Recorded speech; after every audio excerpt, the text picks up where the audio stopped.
I have been discriminated against. And now I have to tell my children that they have less civil rights than I did when I was born. That's true. That is disgusting. They were literally shooting people, running them down with dogs to keep them from voting. You're still doing it. Who is still doing it? Whoopi?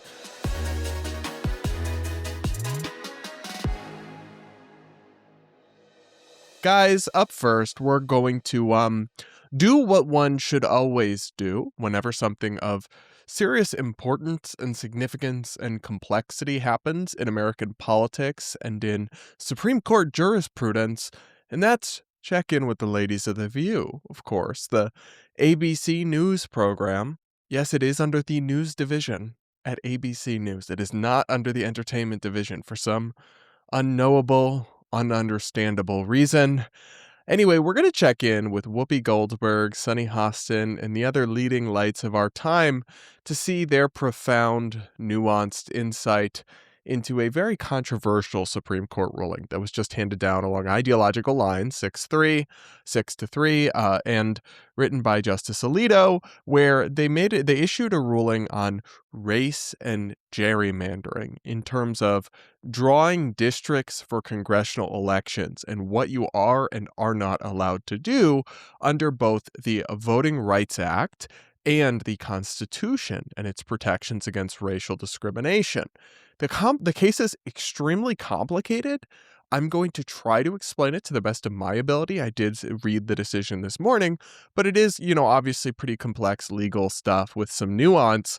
What I can definitely tell y'all, though, is that the way it's being discussed, both in the media at places like The View and on TikTok and across the internet, bears basically no resemblance to reality. And that's not shocking, unfortunately. Anyway, without further ado, let's watch the first clip from The View here, where we have Whoopi kicking us off with her amazing insight. Let's watch.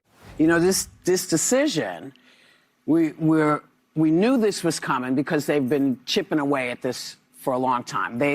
The court said, there's no problem with race anymore, and yet Pause. The court did not, in fact, say there's no problem with race anymore, or that there is no racism anymore.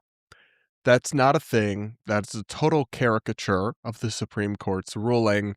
It did not say that. But honestly, Whoopi, of all the ladies, she's the one that's, and maybe it's her advanced age. I don't know. Maybe it's just giving a little Joe Biden or a little bit Trump on Truth Social after 4 a.m. or 2 a.m. or whatever, but she's just very rambly. She's like all over the place. What she's saying, it's not even that it's just bad or wrong.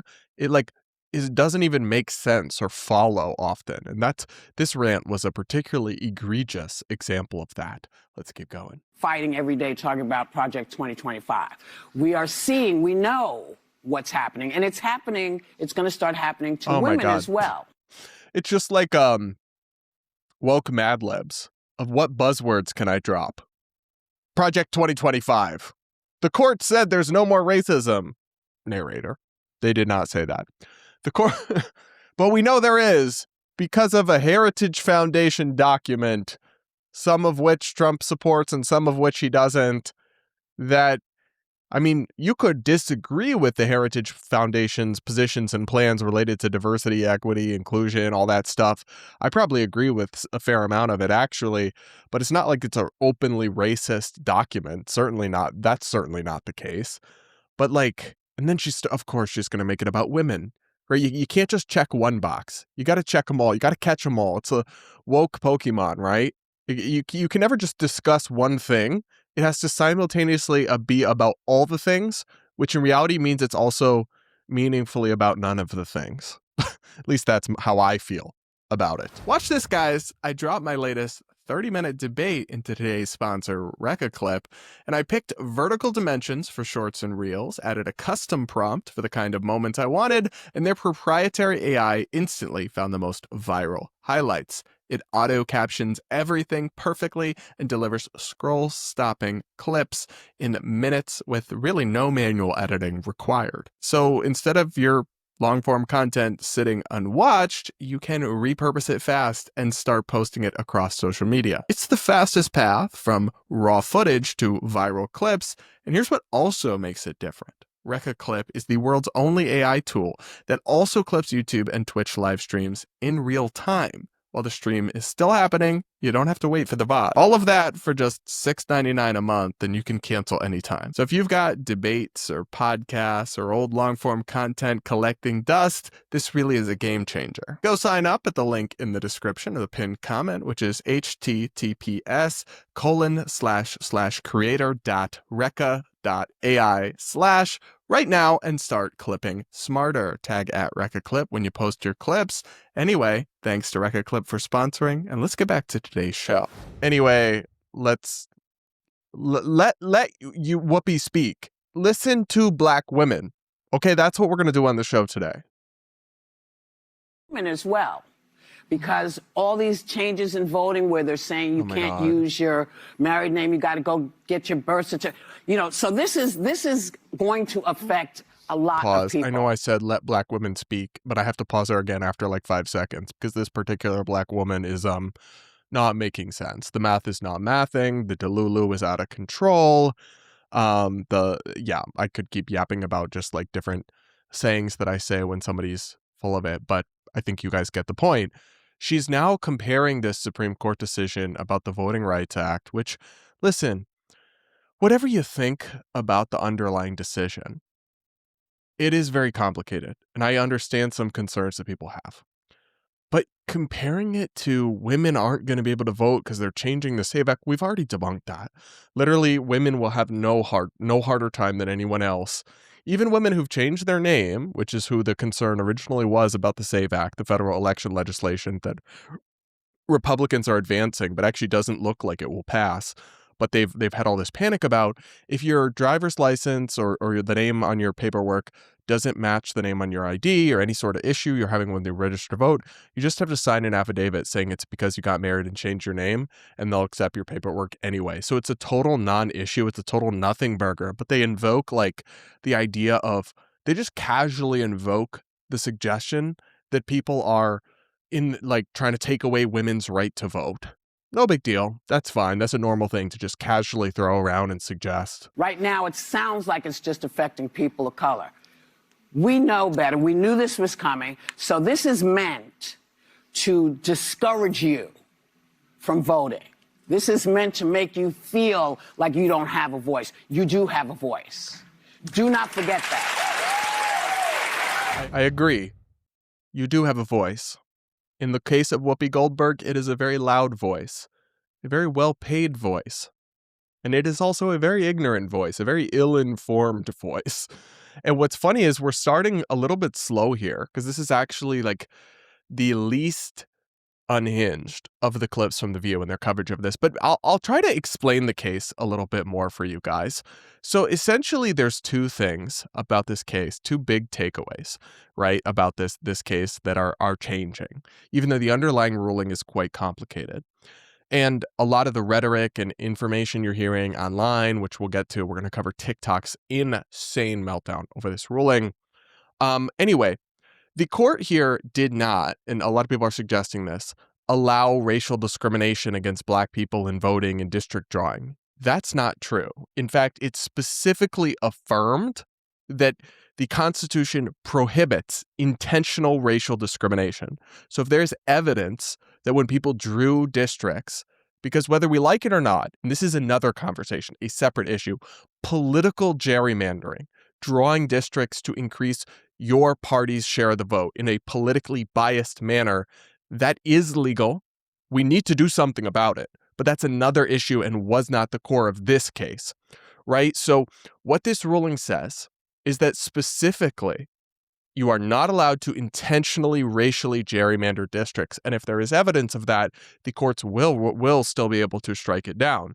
However, what it suggests, and this is different from the previous kind of holding or status quo, is that gerrymandering efforts, so political district drawing for partisan advantage, that have the effect, not the intention, not the specific animus, but happen to, because of differences in party breakout of who votes for who decrease the representation or effect of a certain voting bloc, like the black vote, those kinds of efforts are not inherently unconstitutional because of racism or racial discrimination if they are motivated by political and partisan ends rather than by racial animus or racial discrimination.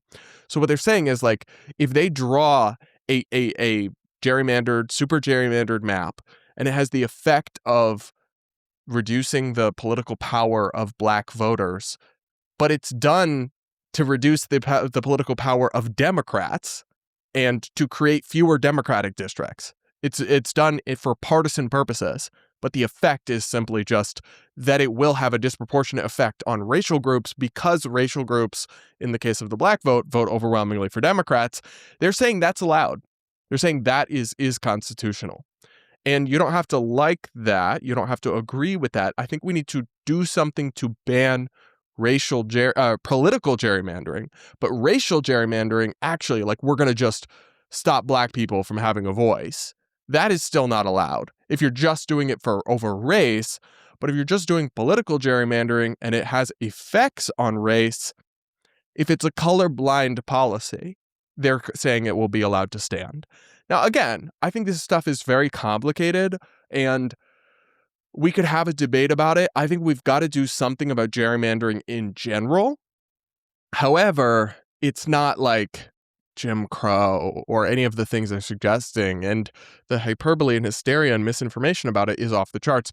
The other thing that's in this ruling is that in many places, they had intentionally designed congressional districts to increase black representation. So they had, like, tried to get more black representatives by putting black people together in a district, drawing it specifically to increase the black vote in a district to get a more minorities elected to Congress. The court struck this kind of initiative down and said that this is unconstitutional racial discrimination. So you're not allowed to do this kind of positive or pro-diversity, pro-representation discrimination either. And this sets back many states, the efforts that they've taken. And this is the main reason that people are saying this Supreme Court case, this ruling, is going to lead to fewer black members of the House of Representatives, because they're saying that if they're not able to do this, there will be fewer black people elected, but it won't be because of a return to Jim Crow or any kind of racially specific target, let alone slavery. Like, we're going to get to some of the TikTokers making absolutely insane statements. It's not even going to be because of racial gerrymandering. It's going to be because of more unfortunate partisan gerrymandering that cost Democrats seats. And that combines with the fact that Democrats are overwhelmingly more likely to elect black representatives and black voters are more likely to be Democrats. Though all of that is slowly changing a little bit. And so it's, like, not surprising that people feel so strongly about this case, and it is historically important, but I think it's being woefully misrepresented, and the nuance and complexity of it is totally being lost, and then the online fear-mongering is just totally out of control. And I feel like that's a real problem when we've literally had an assassin show up at the house of a Supreme Court justice. Right? Things are getting out of control in this country. More assassination attempts against the president.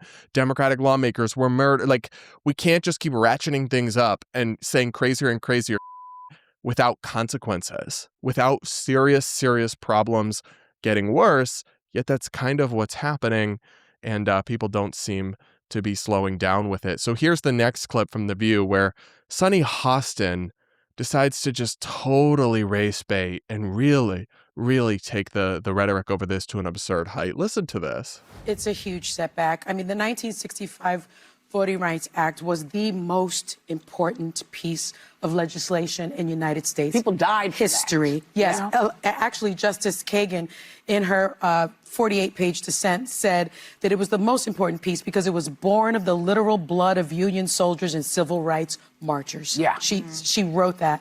And it has been gutted. People are saying, well, it hasn't really been gutted. It has been. And that is because the majority opinion was written by Samuel Alito, the same judge that wrote the decision that took away a lot of women's rights. So there's still lots of aspects of the Voting Rights Act that are in effect, but it is true that certainly it is less powerful legislation because of the Supreme Court's ruling. Why on earth because she's talking about Roe v. Wade there, the decision overturning Roe v. Wade. Why do you have to make everything about everything? First off, the abortion issue is a lot more complicated than just women's rights. And it's just like the decision that took away women's rights, okay, that allowed states to make their own abortion policies and settled a long-standing constitutional question. It's like, it's not just women's rights or no women's rights. It's just such a childish way of discussing these issues, however you feel about it. And then I don't appreciate, like, that genuinely has nothing to do with this case. And the attempt to interconnect all of it always irks me because they're trying to play on your sympathies. It's like a form of rhetorical manipulation. They're trying to take another issue where they know you agree with them and feel passionately about it and use that to pull you in their direction on this other issue, even though there's no logical connection between the two. I find that very frustrating. Right. 2 key points. He stated that states can no longer use race as a factor in redistricting, but states can use party politics. I mean, oh no. See, like, if they can't use race, that's the point. There's actually agreement on that. The conservative justices affirm that. And that they can use party politics isn't new. That wasn't an issue in this case. It's previously been held that they can, and that there's nothing in the Constitution that says they can't. Now, we want, at least I do, I really do want an end to political gerrymandering, to partisan gerrymandering, but that's going to require some kind of legislation or constitutional amendment. The judges just can't make up something in the Constitution that says it's not allowed when there's nothing in it that does. That's not the role of a judge. So she's like upset that they're saying that's allowed, but they're just acknowledging how things are and then addressing adjacent questions that are addressed by the Constitution, like not allowing government racial discrimination, which some of these maps that she views as such a positive outgrowth of the Civil Rights Act being so powerful, where they're like designing black districts to have more black representatives, explicitly are drawn along racial lines. And that's not allowed under the Constitution. Except in a very, very few narrow contexts, which are not part of this case and are not at issue here. So, I don't know. I feel like she's trying to make them sound bad, but it's not really working for me. I don't know. They can use party politics in redistricting. What does that mean? Meaning, you can draw the line based on you can Republican draw the and line Democrat. based on Republican and Democrat. It's okay to discriminate in that case. Yeah, it's okay to discriminate there.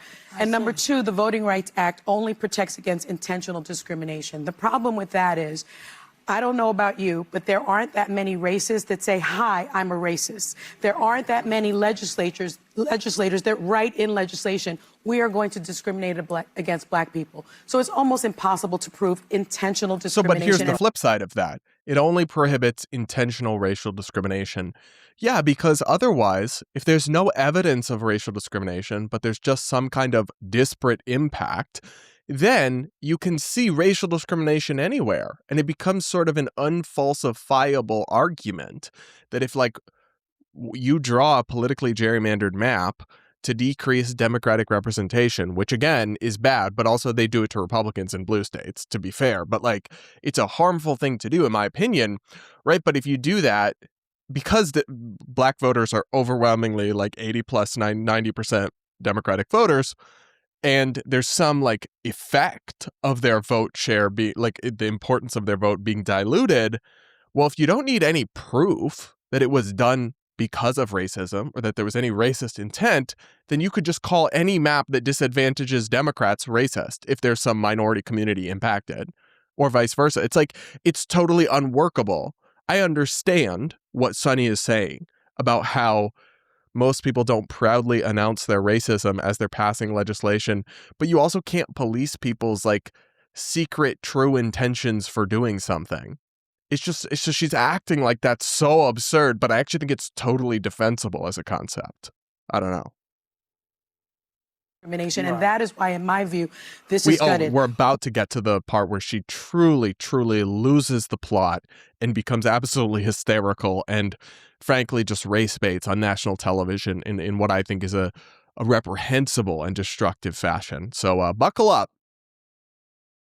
What is most troubling to me, and I think you and I, Whoopi, have discussed this, Alito argued that the vast social change has occurred throughout the country, and particularly in the South, indicating that racism no longer exists. See how she started describing the truth, then lied?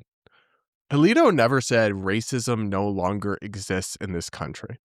What he writes is that there has been tremendous social change and progress in the country, which when it comes to racial issues, which no one can deny compared to the 1960s when the Civil Rights Act was implemented, which many of the purposes of the different provisions were specifically to redress the egregious conditions of the time that no longer exist. And so that changes how you interpret those provisions. That's the argument. You can agree with it or disagree with it. But when you boil it down to, he says racism no longer exists, you are beating up a straw man. You're not being intellectually honest at all, but millions of people are just eating this up like as if this is some kind of serious analysis. Seriously, absolutely mind-numbing stuff. Country. I can tell you, as a black woman, that my father was born in 1949. He remembers segregated schools. He remembers segregated water fountains. He remembers that he did not have full civil rights. And he told me when I turned 40 years old that I was the first person in his family to enjoy full civil rights. And he is still alive today, and I am still alive today, and I have been discriminated against. And now I have to tell my children that they have less civil rights than I did when I was born. That's true. That is disgusting, despicable, and I am devastated by this particular Supreme Court decision. Oh my God. There's so much here. I'm sure she has experienced discrimination at some point in her life, and that's unfortunate. Obviously, I condemn that, but it's like the most privileged people, like the top 0.0001% of human beings on planet Earth, with the cushiest, most lucrative, privileged positions in society, complaining about how victimized they are because of racism or something is always going to rub people the wrong way. It's always going to induce a massive eye roll, and I do understand why.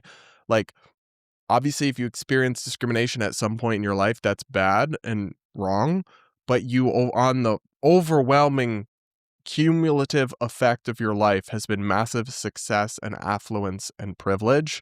So you're just not a victim in literally any sense on the whole. And then to say that your children have fewer civil rights than you is just like an absolute lie. You cannot name a right that is a civil right that they don't have that you had. And I just find this let's look up how old Sunny Hostin is. Because I don't want to guess, because I'll say something offensive. Okay, so this is absolutely wild. So she's 57 years old. She was born in October of 1968. And she was born in 1968, and she's on national television claiming that her children have fewer civil rights than she did when she was a child. That is just obviously, objectively, demonstrably untrue. As much as we still have work to do, as much as, obviously I think racism is still a problem and still exists, it is infinitely better to be a black person in America in 2026 than it is in 1968. And if you don't, like, the level of historical illiteracy or of rose-colored glasses to look back at that time and think otherwise is astonishing. And the effect of saying such things, especially to audiences of millions of gullible white women, if we're being real, who've just been conditioned to just listen to black women and whatever they say, is that you are perpetuating falsehoods and misinformation to people, and you're race baiting. That you are telling black people they are victims, you're distorting historical reality to do so, and you are perpetuating racial divides and conflicts to a much greater extent than they actually exist. If that's not race baiting, I really don't know what is. But it passes for commentary on the Supreme Court. And guys, rest assured that Whoopi wasn't done either. She got back in on the act and flapped her gums a little bit about this as well, and it was only slightly less delusional than what we just listened to. Let's listen to another clip from Whoopi. We make laws to fix problems. we put the Voting Rights Act together because there was an issue. Because they were keeping people from voting. Right. They were literally shooting people. They were running them down with dogs to keep them from voting. Okay, let's start with that. So when they say that problem is gone, it's not gone. No. Because you're still doing it. Who? Who is still doing it, Whoopi? Whoopi, I'm sorry. I hate to revisit this with you, Whoop. But you know the little thing you have out on your kitchen counter where it says Monday, Tuesday, Wednesday, Thursday, Friday, and there's like the pills in each one? You're supposed to take them every day. You can't skip a day. If you skip a day, you end up like this, like losing it and seeing things and hallucinating again. Because I can't think of another explanation for this suggestion that people, because she's like accurately describing the horrors of history, and then she's like, and they're still doing it. And it's like, wait, you just went from 100 to 0, like 100% correct to 0% correct. They are not, in fact, shooting black people who try to vote or chasing them off with dogs in 2026. That isn't a thing. That is literally not a thing.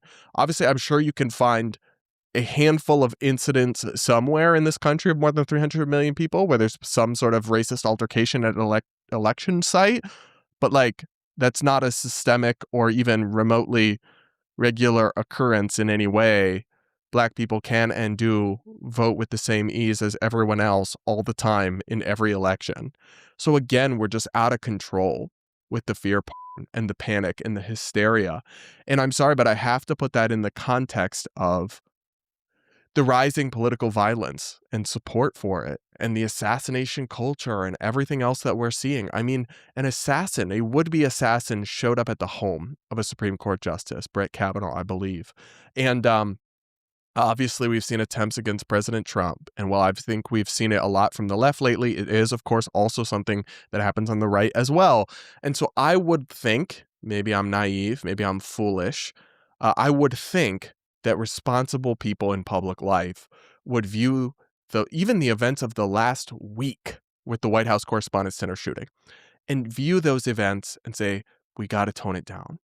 And instead, the ladies of The View, with their millions of viewers and their prime position on ABC News, get on here and start talking about how their children have less civil rights than they do and how black people are being hunted with dogs and shot at the polls.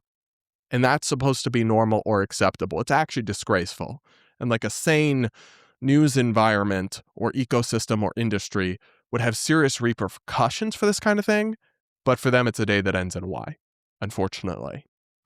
And yeah, I can't say I anticipate it getting too much better anytime soon, but that's the latest from, we need, you know how when we cover Candace Owens, we call it Candyland? We need a good nickname for The View because we do talk about them somewhat regularly, and I would love a nickname for them.